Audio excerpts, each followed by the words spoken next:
Mine's Russ Manson. I work for General Atomics Aeronautical. We manufacture and produce the unmanned air vehicles, predominantly known as the MQ-9 Predator Reaper.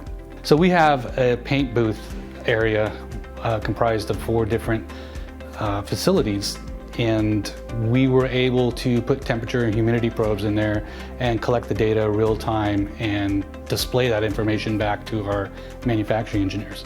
What we want to do is use some analytics, because the paint booths go through a process of heating up and cooling down, and we really don't know how long it takes to heat up those paint booths to the proper temperature and then cool them down so that they're at the right spray temperature so we can get the next unit inside and commence spray operations. During the process of doing the proof of concept, other people from other areas of the company were walking through the paint facility, and they saw the big 55-inch monitors we had up there displaying real-time data, and they said, we want that.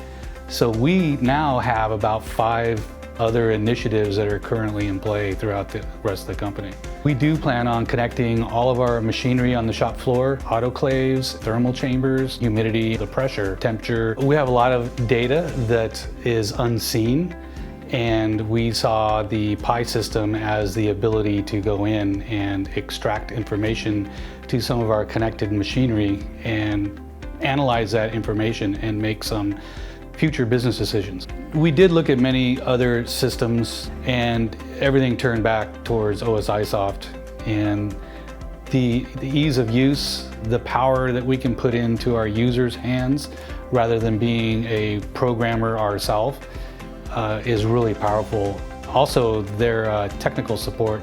You can actually pick up the phone, make a phone call, and get an actual human being on the other end of the line. And they're also very knowledgeable and very helpful in problem solving. I'm Russ Manson, and that's my pie story.